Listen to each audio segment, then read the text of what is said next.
Welcome to my channel. People often ask me, how did you practice English when you were just starting? And I always smile because my method was strange, simple, and powerful at the same time. I didn't have expensive books. I didn't have a personal teacher. I didn't even live in an English-speaking country. Yet, somehow, every single day my English became a little better, a little faster, and a little more natural. And the truth is, you can do it too. See, when I started, I couldn't even make a simple sentence without mistakes. I used to pause a lot. My mind was empty, and I felt nervous every time I tried to speak. But slowly I found my own way, a way that didn't cost money, didn't need a partner, and didn't need a classroom. Just me, my phone, and a few simple daily habits. Today, I'm going to take you back, step by step. I will show you exactly how I practiced from the very beginning. From the days I was scared to speak to the moment I could talk freely without thinking. And I promise you, if you stay till the end, you'll have the exact road map to make English your second nature, just like I did. Chapter 1. The first realization when I first started learning English, I thought I was doing great. I could read books in English. I could watch videos with subtitles. I could understand most of what people were saying in movies. And honestly, I thought, yes, I know English now. I can speak easily. But the real shock came the first time I actually tried to speak. I remember it so clearly. I was standing with a friend, and he asked me a simple question in English. My brain understood the question immediately, but my mouth refused to move. I froze. I just stood there, smiling like I understood everything, which I did, but I couldn't get a single word out. That was the first moment I realized that knowing English is not the same as speaking English. After that, I started paying attention to myself more. Whenever I tried to talk in English, my brain would first think in my own language, then try to translate it, then try to speak it. But by the time the words reached my mouth, I had already lost confidence. Sometimes the sentence came out wrong. Sometimes it came out half in English, half in my own language. Like once, I wanted to say, I will meet you tomorrow, but it came out as, I will meet you Cal, and Cal is from my native language.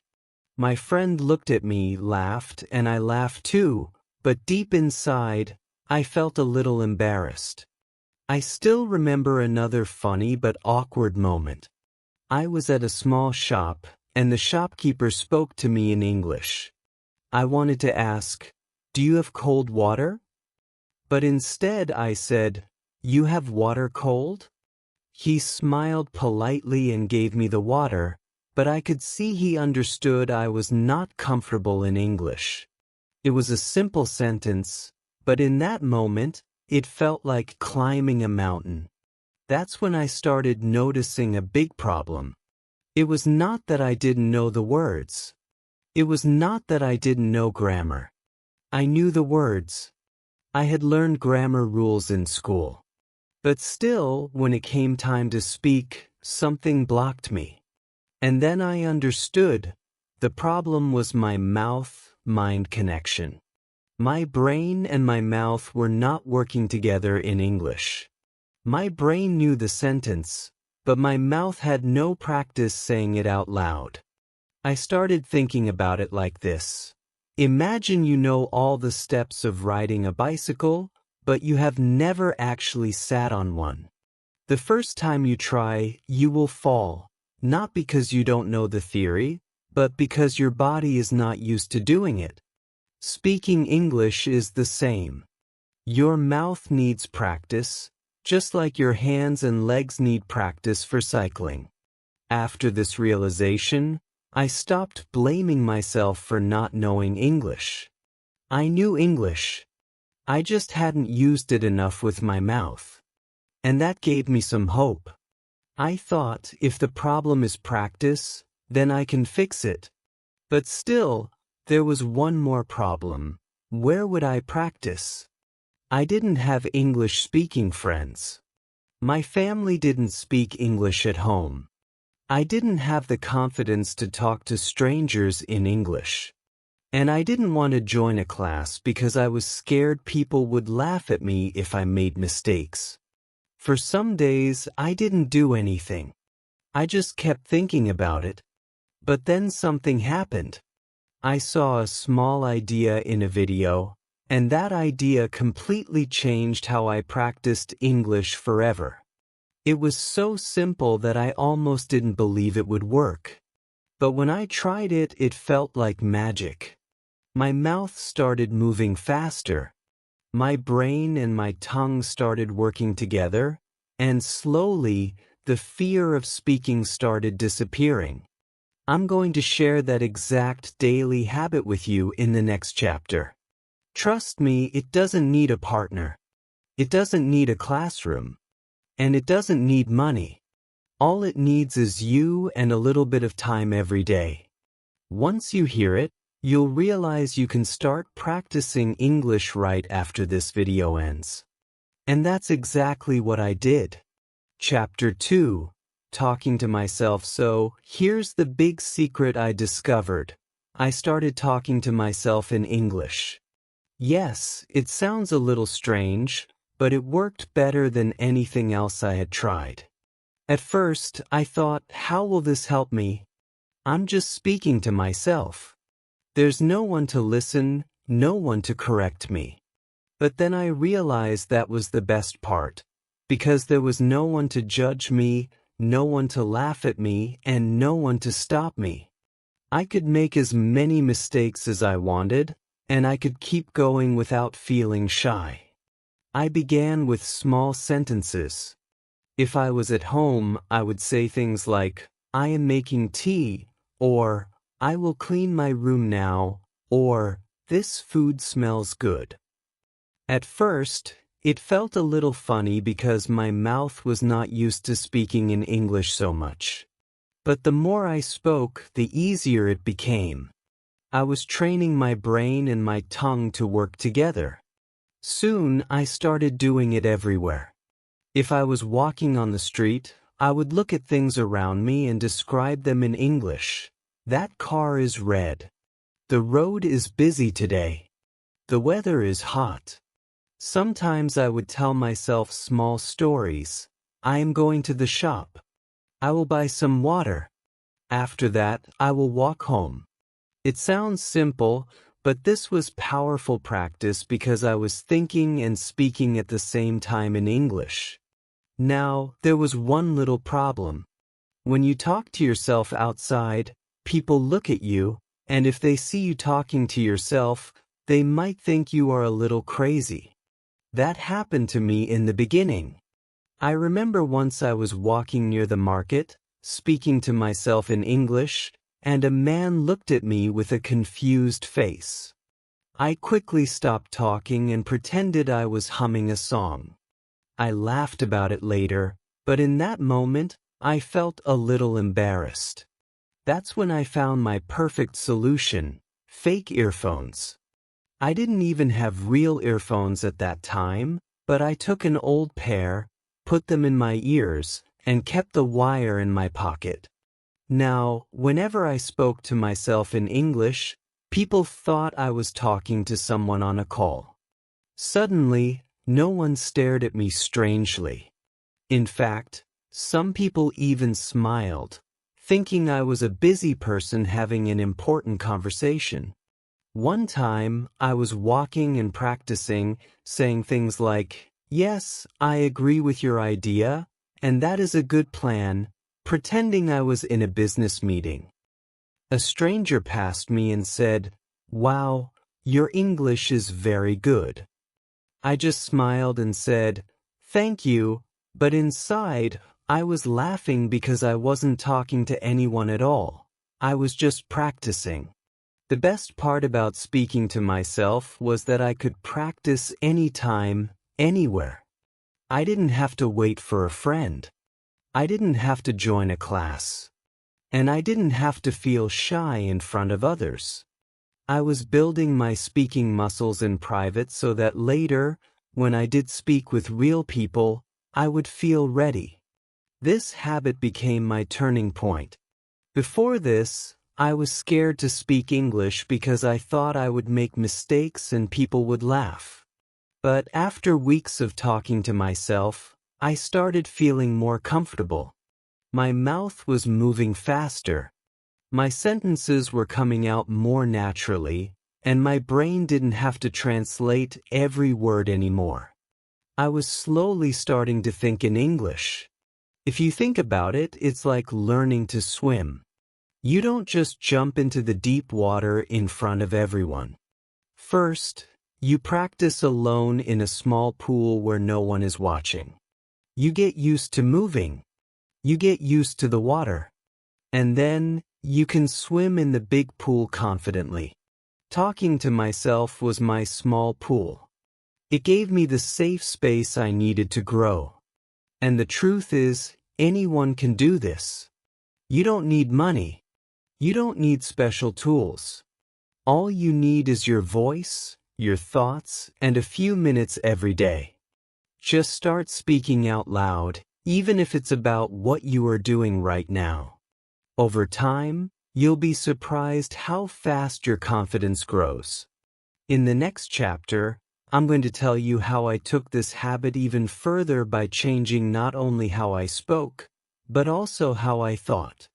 That step made my English faster, more natural, and more automatic than ever before.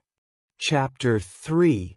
Thinking in English. When I first started speaking English, I had one big problem that I didn't even notice at the beginning. I was translating every sentence in my head from my native language into English before speaking. It might sound okay, but here's the truth. This is the number one reason why we speak slowly, fumble, and sometimes forget what we wanted to say. Think about it. When you speak your own language, you don't translate anything. The words just come. But when I spoke English in the beginning, my brain would first make the sentence in my language, then try to find the English words for it, and then try to arrange those words in the right order. By the time my mouth was ready, the conversation had already moved on. It felt like I was always one step late. I realized this was like trying to run with a heavy bag on my back. Possible, but slow and tiring. So, I decided I needed to remove that translation step completely. That's when I told myself, from now on, I will try to think directly in English. At first, it was hard. My brain didn't want to do it. I would start a thought in English, but without realizing, I would switch back to my native language in my head. But I didn't give up. I made a very simple rule for myself. Whenever I saw something, I would name it in English in my head. If I saw a chair, I would think chair. If I saw a boy running, I would think the boy is running. If I saw the sky, I would think the sky is blue. It sounds too simple, right? But the magic is, this was training my brain to connect objects, actions, and feelings directly to English words without going through my native language. Then I made it more fun. I started playing a little game with myself. I called it the 5-minute Describe Everything game. The rules were simple. For 5 minutes, I had to keep talking in English without stopping, describing everything I saw around me. If I was in my room, I would say, "This is my table. There is a book on my table. The book is open. My phone is next to the book. I can hear some noise outside. The window is open. The curtain is moving." The first time I tried, I could barely go for 1 minute before I stopped, searching for words. But after a few days, I could go for the full 5 minutes without freezing. This game trained my mouth and brain to stay in English mode the whole time. Sometimes I would do this game in my head if I was outside and didn't want to speak out loud. For example, on the bus, I would think, that man is reading a newspaper. A child is eating ice cream. The driver is talking on the phone. Even when I was not speaking, I was practicing my thinking speed in English. The beautiful thing about this habit is that it doesn't take extra time from your day. You can do it while walking, cleaning, cooking, or waiting in line.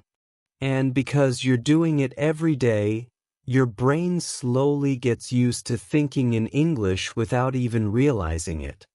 After a few weeks of this, I noticed a big change. When I wanted to say something, the English words came to me directly. I didn't have to translate in my head first. My sentences became faster, my speaking became smoother, and my confidence went up. And here's something important. You don't need perfect grammar for this exercise. The goal is not to speak like a textbook. The goal is to keep your brain in English mode as much as possible. The more you stay in that mode, the faster you improve. For me, this was another turning point. The first turning point was talking to myself out loud. The second was thinking in English all day, even when I wasn't speaking. When you combine these two, you start living in English, not just learning it. In the next chapter, I'm going to share the step that took my speaking to an even higher level, training my ears. Because the truth is, the way you listen to English changes the way you speak it. Once I started improving my listening skills, my speaking speed and pronunciation improved without me even trying. And I'll tell you exactly how I did it. Chapter 4.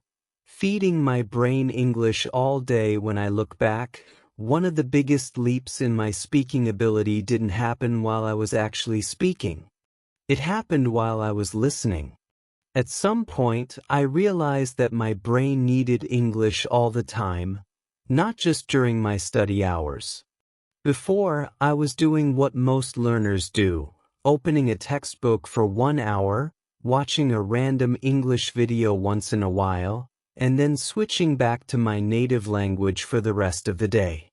It was like trying to grow a plant, but only giving it sunlight for a few minutes and keeping it in the dark the rest of the time.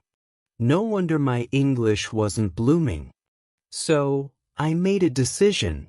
If my brain was going to get better at English, it needed to be surrounded by it every single day. The first thing I did was change my phone's language to English. That small switch had a big effect. Suddenly, every time I unlocked my phone, I was reading English words without even thinking about it. My settings, my messages, my app names, all in English. It felt strange at first. And yes, I did tap the wrong button a few times because I didn't recognize the word, but that was part of the learning. Next, I attacked my YouTube feed. I started subscribing only to English channels, not just educational ones. I followed travel vloggers, tech reviewers, comedians, and even random people who posted about their daily lives. My logic was simple. If I was going to spend time watching videos anyway, why not do it in English? And here's where it got interesting. I discovered that I didn't have to watch English learning content to improve my English. I could watch anything as long as it was in English. One of my funniest discoveries was how much cooking videos helped me. I wasn't even interested in cooking before, but watching recipes in English became a secret listening practice. The host would say things like, "Chop the onions finely," or "Simmer for 10 minutes." And without realizing it, I was learning new vocabulary and understanding natural speech. I even remember one time when I was watching a baking video and the baker said, "Let's whisk it until it's fluffy." I didn't know the word whisk before, but from the video, I could guess it meant mixing quickly. That's when I realized English was now slipping into my brain without me forcing it. But I didn't just listen, I copied. This is what people call shadowing. Whenever I watched a video, I would repeat what the speaker said immediately and in the same tone. If they spoke fast, I tried to keep up. If they spoke slowly, I copied the rhythm. In the beginning, I sounded like a bad echo, always a second late, missing words, sometimes mixing in my own. But after a few weeks, I started matching the timing better. My mouth was learning how to move in English, and my pronunciation started to feel more natural.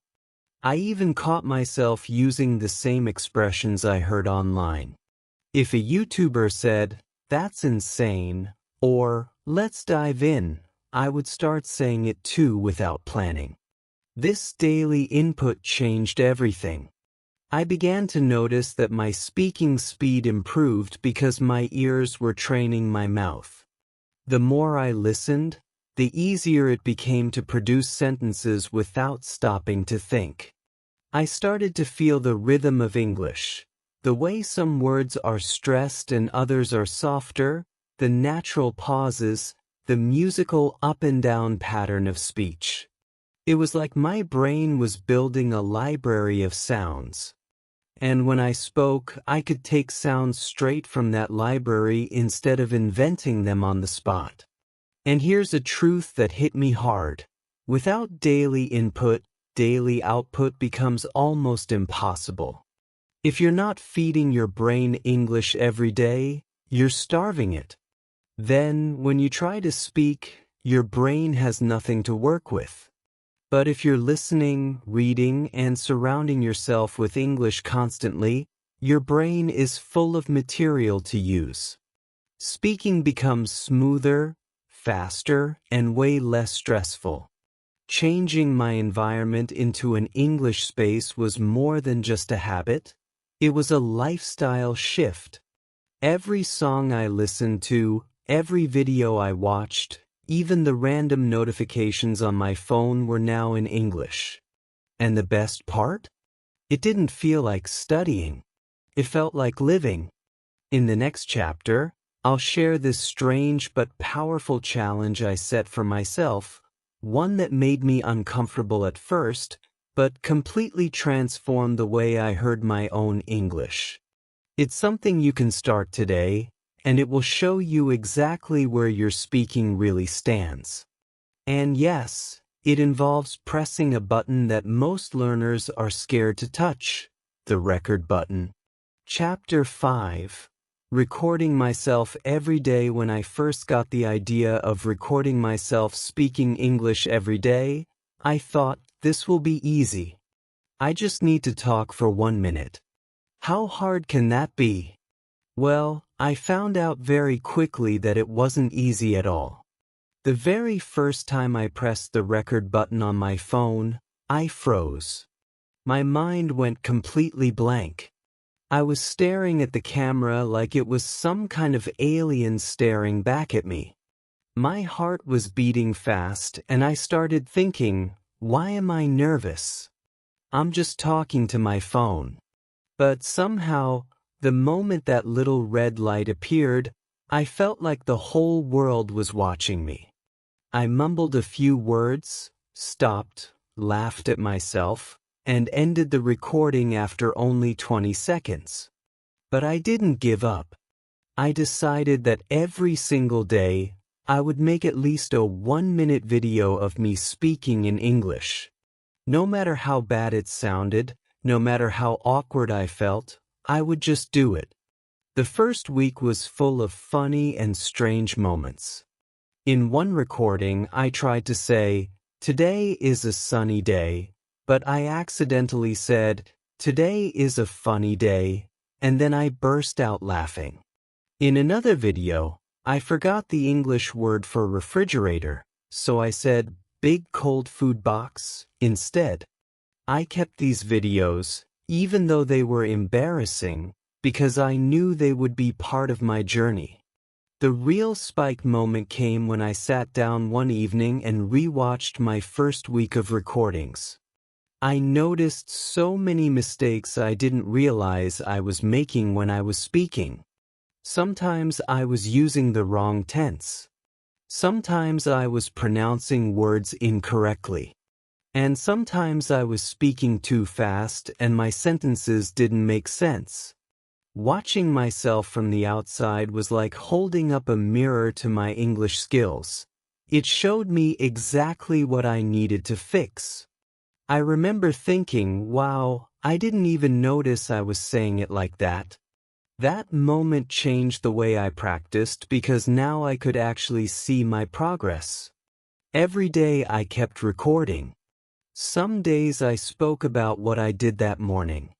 Some days I described an object in my room. Other days I pretended I was giving a speech in front of an audience. The topics didn't matter. What mattered was that I was speaking. Over time, I began to feel less nervous. At first, I avoided looking directly at the camera because it felt uncomfortable. But after a few weeks, I could look straight at it and talk naturally, just like I was speaking to a friend. One important thing I learned was not to focus on perfection. If I tried to speak perfectly in every recording, I would waste too much time thinking instead of speaking. So, I gave myself permission to make mistakes. I told myself, it's okay to be wrong, just keep talking. This mindset made a huge difference. When I stopped worrying about perfect grammar and pronunciation, my speaking became more fluent and natural. And interestingly, the less I worried, the better I actually became. Recording myself every day did more than just improve my speaking skills. It also prepared me for real conversations with people. The camera became my training partner. If I could speak confidently in front of my phone, I could speak confidently in front of anyone. By the time I had recorded myself for 2 or 3 months, I found that talking to strangers in English didn't scare me as much. I had already faced the pressure of performing in front of a silent audience, so speaking with real people felt easier. This daily recording habit became one of the most powerful tools in my English learning journey. It combines speaking practice, self-correction, and confidence building all in one. Looking back now, I can say that those 1-minute videos, no matter how awkward or funny they were worth every second. Chapter 6. Mixing all habits into one routine. When I look back at my English journey, there was one moment where everything started to connect. In the beginning, I was doing things randomly. One day I would talk to myself, the next day I would shadow a video, and some days I would record myself. But one day I asked myself, what if I just mix all of these habits into a single daily plan? That small decision changed everything. It turned my random efforts into a clear, repeatable system that I could do every single day. I remember sitting at my desk with a notebook, writing down the 4 main things that had been helping me: self-talk, thinking in English, shadowing videos, and recording myself. Then I asked, how can I fit these into 15 minutes? I wanted something so short that I could never use the excuse, I don't have time. And I came up with a simple plan. The plan was like this. First, 3 minutes of self-talk. I would pick a random topic. My plans for the day, what I ate for breakfast, or even how I was feeling, and I would just speak out loud in English. No script, no preparation, just speaking whatever came to my mind. This warmed up my brain and mouth for English. Second, 3 minutes of thinking in English without speaking. This was a mental exercise. I would sit or walk around and look at everything I could see. My phone, my cup of tea, the sunlight on the wall, and name it or describe it in English in my head. It was like training my brain to stop using my native language as a middleman. Third, 5 minutes of shadowing. I would pick a short English video, maybe a motivational clip, maybe a cooking video, or even a travel vlog, and I would listen and repeat at the same time as the speaker. This helped my pronunciation, rhythm, and natural flow. I felt like I was borrowing the speaker's style for those minutes. Finally, for minutes of recording myself. I would set my phone camera or voice recorder and talk about anything I wanted. Sometimes a short story, sometimes a summary of what I shadowed earlier. I didn't care about mistakes. I just wanted to capture how I spoke that day so I could compare it to the future. This 15-minute routine became my secret weapon. It was short, but it was powerful because it touched every skill. Speaking, thinking, listening, and pronunciation, all in one session. And the best part? I could do it anywhere. Sometimes I did it in my room, sometimes while walking in the park, and sometimes in the quiet corner of a coffee shop. The spike came after just 3 months of doing this daily. I noticed I was speaking more smoothly. My tongue didn't freeze like before. I could start a sentence without thinking for 5 seconds first. Even my friends noticed the difference. One of them said, "You sound more confident now." And I smiled, because they had no idea how much work I had been putting in quietly every single day. My confidence grew so much that I finally started speaking with others without fear. I joined small English conversation meetups. I talked to strangers while traveling, and I even answered questions in English at work. It wasn't that I had become perfect. I still made mistakes. But now those mistakes didn't stop me. I had practiced so much alone that speaking to real people felt like a natural next step. The most important thing I learned from this routine is simple. You don't need perfect conditions to improve your English. You don't need to live in an English-speaking country. You don't need expensive courses, and you don't need hours every day. You just need consistent action.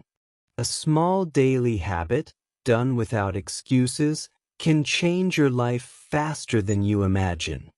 When I started, I had nothing. No confidence, no fluency, no clear method. But by building my skills step by step, mixing the habits together, and sticking with them, I created my own fluency. And if I could do it, so can you. Now, as I close this story, I want you to remember one thing. Progress in English is built the same way a house is built, brick by brick. My bricks were self-talk, thinking in English, shadowing, and recording. Yours can be the same. Start small.